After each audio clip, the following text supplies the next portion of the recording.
Bueno, buen día a todos, un día soleado, hermoso. Hacía mucho que no me tocaba hablar adelante de tanta gente, así que estoy un poco nerviosa.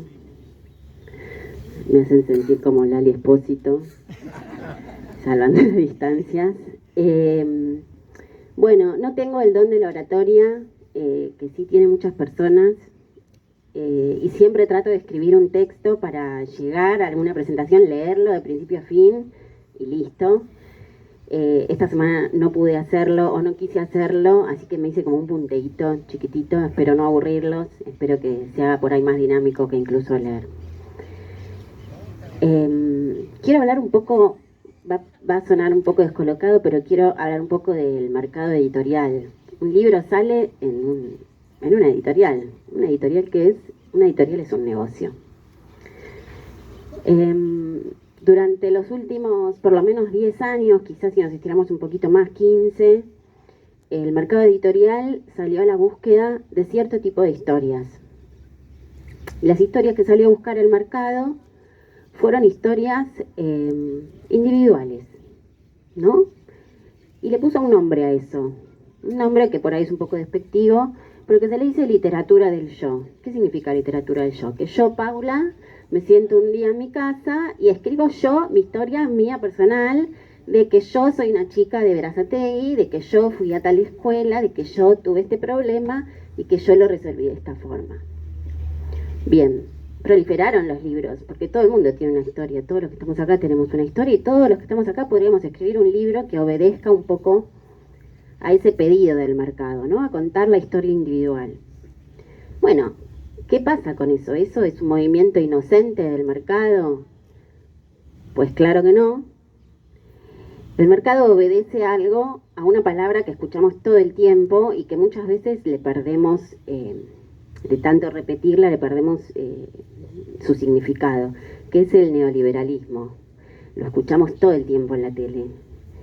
Neoliberal de acá, neoliberal de allá, viste, como una cosa, y uno empieza a decir, ¿qué es esto? Bueno, el mercado editorial responde a un sistema, responde al neoliberalismo buscando esas historias individuales. ¿Pero por qué historias individuales? Pues son historias individuales que tienen como objetivo diluir las historias sociales, diluir los entramados sociales, diluir encuentros como estos.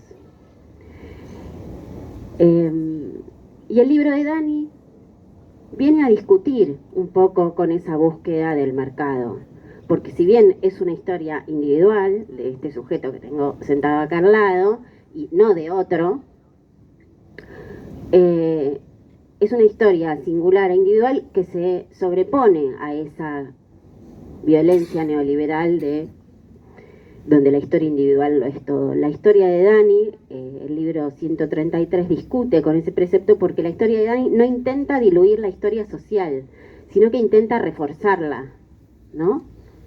Robustecerla. Eso en primer lugar, como para poner un poco en contexto del momento en el que sale el libro de Dani.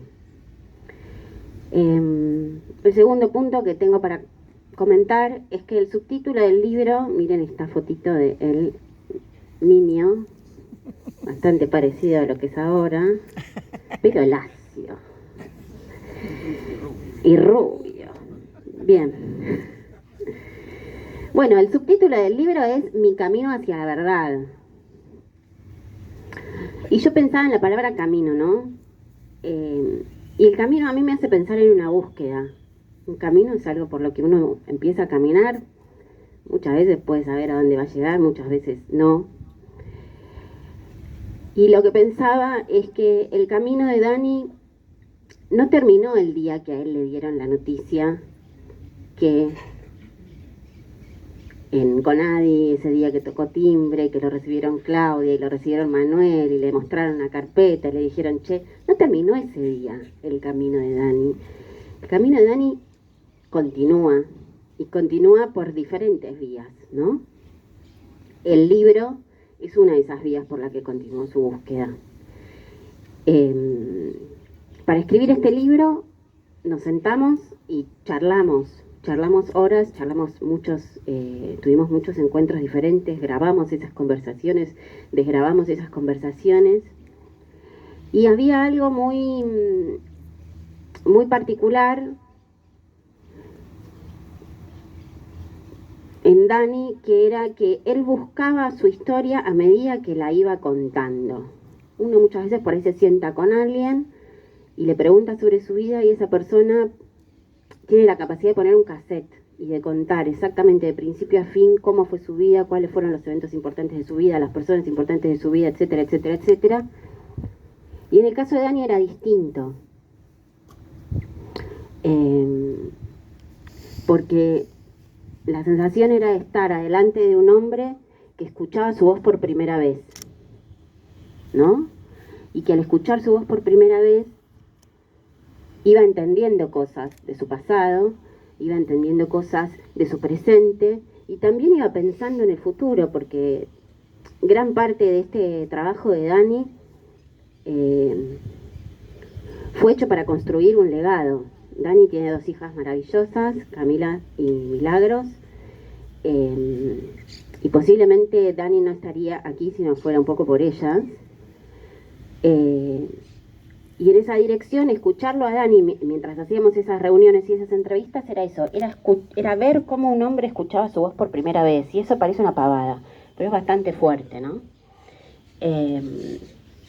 Buscaba lo verdadero, intentaba buscar lo verdadero, separar la paja del trigo de, bueno, esto que viví, de esta situación que viví, ¿qué era de verdad y qué era de mentira? Y es como abrirse paso en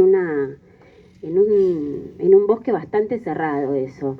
Creo que el libro logra capturar un poco ese camino, esa búsqueda, que muchas veces fue una búsqueda en contra de todo lo que le había sido inculcado y enseñado y la forma en que lo habían criado. Entonces siento que tiene como un doble valor, ¿no? O más incluso. Y esa voz encontrada por sí mismo tiene un valor testimonial, como decía Nahuel, porque no solamente viene a contar su historia, sino que viene a contar una historia tejida en un momento, ¿no? muy, muy jodido de nuestro país y de nuestra historia.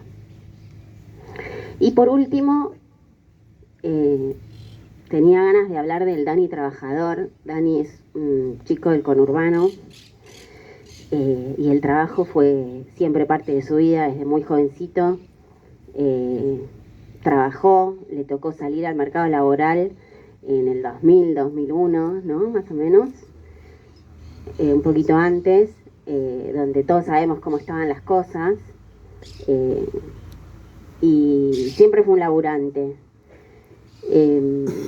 Y pienso que una persona que es un laburante tiene una forma de pararse ante la vida donde sabe que todo lo que va a conseguir lo va a conseguir mediante el trabajo, que nada le va a ser dado. Y eso para mí es una parte muy constitutiva de una persona y que tiene muchísimo valor. Y una búsqueda es un trabajo, porque uno bien puede no buscar, uno bien puede no trabajar por eso que lo mueve, uno puede negar una búsqueda, uno puede tener como posiciones bastante cómodas con respecto a eso que le pasa.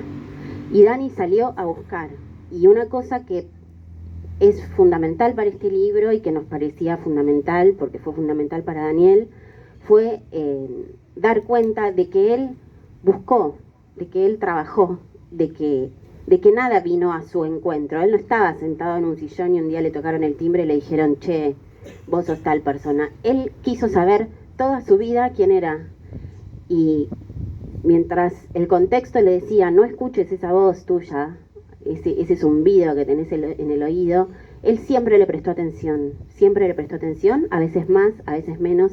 Ese camino no es una línea recta, ese camino es muy sinuoso, y a veces va por la cornisa, a veces se mete tierra adentro, pero Dani trabajó para estar en el lugar en el que está ahora, y Dani trabaja todos los días para construir un legado,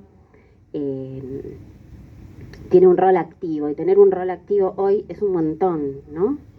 Y es algo que tenemos que recuperar como personas, eso, tratar de salir un poco del celular, ganar un poco de soberanía y decir, bueno, este fin de voy a leer medio libro, ya eso es una barbaridad.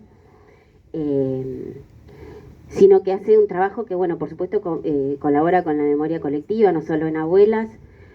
Cuando uno piensa en memoria, por alguna razón es una palabra bastante extraña y piensa en el pasado, piensa para atrás.